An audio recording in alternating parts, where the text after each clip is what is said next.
Nous allons parler aujourd'hui du monde invisible. On va parler de comment remporter les batailles invisibles.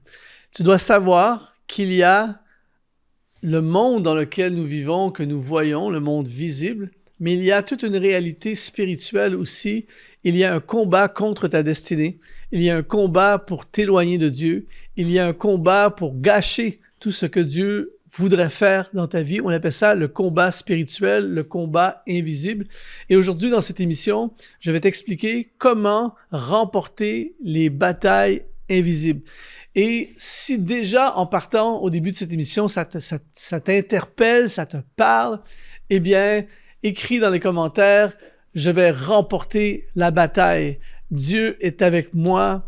Aucune arme forgée contre moi ne pourra prospérer. Et aujourd'hui, on va vraiment bombarder le chat par des encouragements, par des déclarations de foi. Parce que la bonne nouvelle, c'est qu'avec Dieu, nous n'avons rien à craindre. Dieu va nous aider à remporter nos batailles invisibles. Alors aujourd'hui, on va vraiment plonger dans cette émission et je vais t'expliquer comment remporter dans ce monde spirituel. Parce que, écoute bien ceci, il y a des batailles qui ne peuvent pas être remportées dans le visible. Il faut absolument les remporter dans l'invisible. Et une fois que tu les as remportées dans l'invisible, eh bien, tu vois les fruits dans le visible. Tout ça pour te dire aujourd'hui que mon objectif est de faire de toi, dans les prochaines minutes, t'enseigner, te partager et faire de toi un maître dans l'art de la guerre spirituelle. D'ailleurs, je profite de l'occasion pour te parler de mon dernier livre et je vais un peu amener des pensées dans cette émission qui sont tirées de ce livre. Ça s'appelle « L'art de la guerre spirituelle ». 7 tactiques indispensables pour remporter les batailles invisibles. Et c'est très important que tu puisses devenir maître dans l'art de la guerre spirituelle. D'ailleurs, tu peux l'écrire « Je deviendrai un maître dans l'art de la guerre spirituelle ».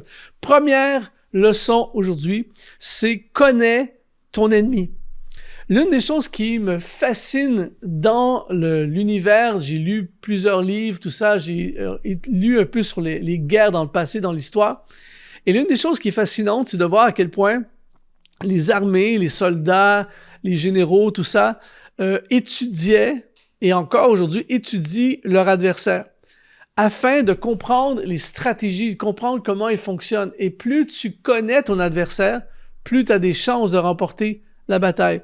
Et l'apôtre Pierre nous dit dans 1 Pierre chapitre 5 au verset 8, il dit « Soyez sobres, veillez, votre adversaire, le diable, rôde comme un lion rugissant, cherchant qui il dévorera. » Donc, pour devenir maître dans l'art de la guerre spirituelle, la première chose, c'est de connaître ton ennemi. Je regardais récemment un reportage sur le football américain et les coachs, les entraîneurs, tout ça expliquaient comment ils passent des heures à étudier les stratégies de leur adversaire. Ils regardent des vidéos pendant des heures afin de comprendre, eux, ils font ça dans telle situation. Il dit, plus on connaît notre adversaire, plus on a des chances de remporter parce qu'on sait comment ils vont agir. On sait comment ils vont réagir. Alexandre le Grand, l'un des plus grands conquérants de l'histoire, avant l'âge de 30 ans, il est devenu maître du monde, on nous dit. Eh bien, il passait des heures à interroger les généraux des armées adverses lorsqu'ils se faisaient capturer. D'ailleurs, il incitait ses soldats à faire des prisonniers, beaucoup de prisonniers, parce qu'il passait des heures à poser des questions. Il dit, je veux comprendre comment pense mon adversaire, comment agit mon adversaire, quelles sont les stratégies de mon adversaire. Et ici, l'apôtre Pierre, eh bien, il nous explique que notre adversaire, toi et moi, eh bien, il rôde comme un lion rugissant. Alors, c'est ultra important de connaître ton ennemi, comprendre comment il fonctionne. Je ne sais pas si tu as déjà entendu cette fable, la fable de la grenouille et du scorpion. La grenouille est sur le bord de la rivière, elle va traverser et tout à coup, il y a un scorpion qui arrive et il lui propose de monter. Il lui demande, est-ce que je peux monter sur toi pour traverser la rivière? La grenouille dit, ben, je peux pas faire ça, tu vas me piquer, tu vas me tuer. Et le scorpion, il dit, pourquoi je ferais ça? Si je te pique et je te tue, je vais me noyer moi aussi. Donc la grenouille s'est dit, ah ben c'est vrai, alors on part. Le scorpion monte sur la grenouille, il traverse la rivière et en plein milieu de la rivière, le scorpion, bang, il pique la grenouille. Et la grenouille dit, mais pourquoi tu fais ça? Il dit, je suis un scorpion, c'est ce que je fais, je pique. Et donc, la grenouille, si elle avait connu son adversaire, elle aurait dit, je ne peux pas l'amener avec moi, je sais qu'il va faire ça. Eh bien, c'est la même chose avec toi et moi, pour toi et moi. Ton adversaire, le diable, veut te détruire, il veut t'éloigner de Dieu, il veut te faire manquer le plan de Dieu, il veut t'empêcher de réaliser ton appel, il veut te refroidir spirituellement, on le sait. Donc, toutes les choses dans ta vie qui apparaissent dans ta vie, qui se manifestent dans ta vie, quand tu connais ton ennemi, les choses qui peuvent faire en sorte que tu vas perdre ton feu spirituel, les choses qui vont t'éloigner de ton appel, qui vont t'éloigner de Dieu, tu discernes. Tu es un maître dans l'art de la guerre, donc tu discernes ton adversaire.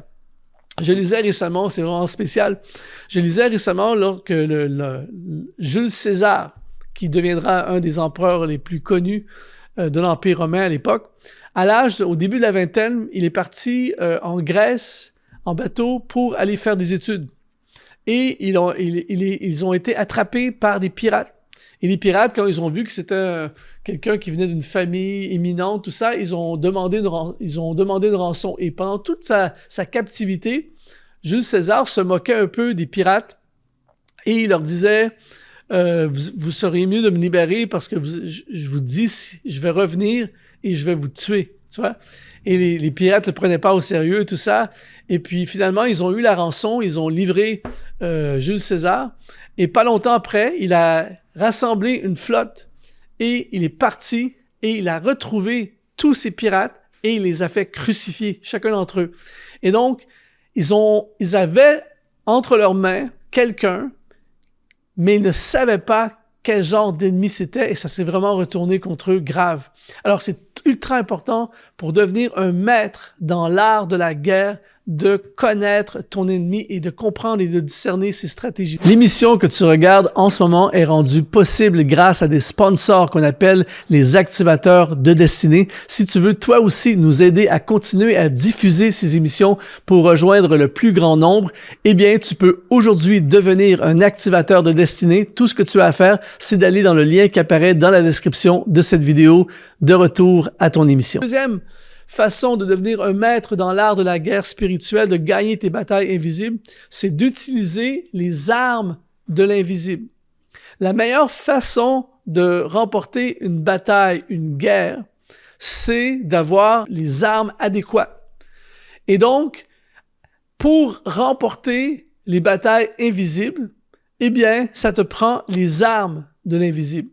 Et par exemple, quand on lit le psaume au chapitre 18, verset 4, David dit « Je m'écrie, loué soit l'Éternel, et je suis délivré de mes ennemis. » Quand on pense à ça vraiment, quelqu'un qui ne connaît pas Dieu, qui ne connaît pas les choses de Dieu, qui n'a jamais lu la Bible, tout ça, lirait cette déclaration de David et dirait « Mais il est complètement cinglé. » David était un chef d'armée, était un soldat extraordinaire, il avait accès à une armée. Et là, il dit, je m'écris, loué soit l'Éternel. En d'autres mots, je fais monter vers Dieu de la louange et je suis délivré de mes ennemis. Pourquoi il ne dit pas, j'utilise je sors mes épées les plus puissantes, je rassemble mes généraux, je prends mes soldats d'élite et je suis délivré de mes ennemis. Il dit non, je m'écris, loué soit l'Éternel. Alors David avait compris qu'il y avait quelque chose, il y avait certaines batailles qui ne se remportent pas avec une épée, avec un bouclier ou avec une armée. Ça prend quelque chose d'autre. Et la bataille invisible exige des batailles, des instruments et des armes de l'invisible. La louange, par exemple, est une arme extraordinaire de l'invisible. On voit dans l'Ancien Testament, par exemple, que lors d'une bataille contre le roi Josaphat, eh bien, il va y avoir Jacaziel, qui est un chef de louange, et ils vont faire monter vers Dieu des louanges. Et pendant qu'ils sont en train d'adorer Dieu, les ennemis vont être foudroyés. Et c'est exactement ce qui se passe dans ta vie. Lorsque tu traverses des moments difficiles dans ta vie, fais monter vers Dieu des louanges. Lorsqu'il y a une bataille, tu sens de l'oppression dans ta vie, lorsque tu sens des attaques qui sont inexplicables, des attaques spirituelles, tout ça, fais monter vers Dieu des louanges, les armes de l'invisible, la parole de Dieu. Jésus, par exemple, lorsque le diable se déchaîne contre lui, lorsqu'il est dans un jeûne et qu'il est transporté dans le désert, le diable attaque tout ça et Jésus répond constamment par la parole de Dieu. La parole de Dieu dit. Et constamment, il réplique par la parole de Dieu. Il a compris que c'était une arme de l'invisible. Alors, pour devenir maître dans l'art de la guerre spirituelle, eh bien, très important de maîtriser les armes spirituelles et de comprendre la dimension de tes armes et devenir maître dans l'art d'utiliser ces armes.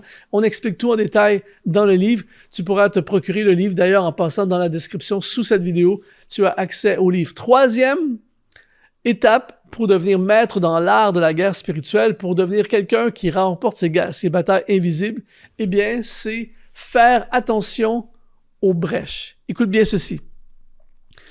Dans les batailles anciennes, eh bien, une des choses qu'on avait découvert lorsqu'on voulait envahir une ville, souvent il y avait des villes fortifiées, inaccessibles.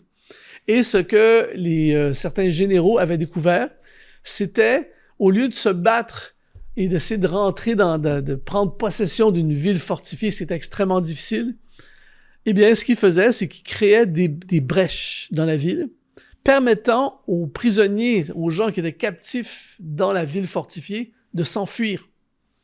Et lorsque les gens savaient qu'il y avait une possibilité de s'enfuir, ils perdaient leur courage de combattant et certains commençaient à s'enfuir. Et plus il y avait des gens qui s'enfuyaient, plus le moral des troupes dans la ville s'effondrait. Et souvent, après un certain temps, plein de gens s'étaient enfuis et ils prenaient possession de la ville sans même avoir à se battre. Et c'est exactement la même chose que le diable aimerait faire dans ta vie. C'est-à-dire qu'il veut créer des brèches, ce que j'appelle des opportunités de fuite. Écoute bien ceci. Lorsque tu poursuis le plan de Dieu, lorsque tu fais la volonté de Dieu, lorsque tu entres dans ta destinée, lorsque tu entres dans le ministère, lorsque tu choisis de le servir, inévitablement, puisque c'est une guerre spirituelle et invisible, il va y avoir des moments difficiles. Il va y avoir des doutes. Il va y avoir des combats. Il va y avoir des périodes de pression financière, pression par la maladie, pression par toutes sortes de choses dans ta vie. Et historiquement, dans ce que moi-même j'ai vu dans ma propre vie, la vie de gens autour de moi, aussitôt qu'il y a des brèches, on devient vulnérable. Et combien de fois j'ai vu des gens abandonner leur ministère, abandonner leurs engagements, abandonner leurs projets, leurs rêves, leur business, tout ça, parce que la pression est forte et il y a des possibilités de fuite, des plans B, des fuites, se sauver de tes responsabilités, se sauver de ce que tu devrais vraiment faire. Et ça, c'est une des stratégies que l'ennemi va utiliser contre toi, ce que j'appelle la stratégie de la brèche.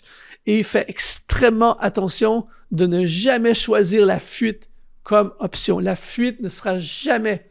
Sur le coup, c'est tentant parce que tu vas te libérer de ta souffrance, tu vas te libérer du combat, tu vas te libérer des difficultés présentes. On prend la fuite. Mais plus tard, tu vas te réveiller et tu vas dire « j'ai perdu une bataille ».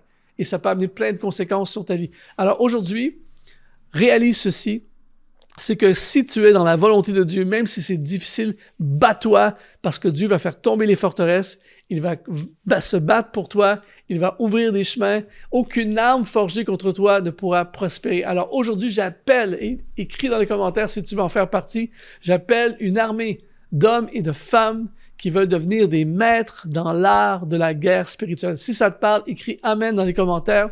Je t'invite à rejoindre, à te procurer ce livre « L'art de la guerre spirituelle ». C'est sous cette vidéo. Il y a un lien qui te permet de rejoindre ce livre. Merci d'avoir été là et que le Seigneur puisse te donner des grandes victoires dans le nom de Jésus. Sur ce, sois exponentialisé.